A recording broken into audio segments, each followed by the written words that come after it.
Ce qui nous intéresse, alors c'est un outil qui est magnifique aussi. C'est une pyramide, mais ce n'est pas la pyramide de Maslow que vous connaissez tous. Mais ça se présente de la même manière. Et en fait, c'est pour tester la motivation. C'est pour voilà, tester la motivation au plus haut du plus haut, en fait. Donc c'est utilisé par exemple en recrutement par les DRH, enfin par les bons, quoi, par ceux qui ont fait une super formation en PNL.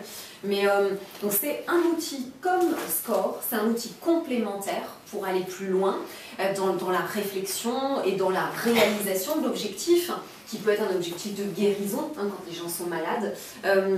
Mais un objectif de coaching, de coacher ses équipes. Hein, donc ça s'utilise vraiment dans les deux sens, aussi bien, et c'est très puissant. Alors on va voir.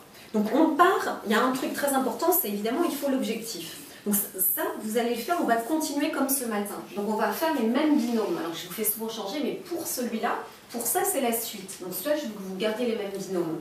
Et donc on va reprendre l'objectif qui était le vôtre, hein. Ça était très très bien, vous étiez à l'aise dans vos objectifs, j'ai trouvé bien. Donc on va prendre cet objectif et voilà ce qu'on va faire. C'est que le coaché, on va dire, celui qui accompagne, le thérapeute, mais bon là c'est plus du coaching, vous. Mais le thérapeute, le coaché, donc... Le coaché ou le coacheur? Le coacheur, pardon, le coach, oui. Le coach.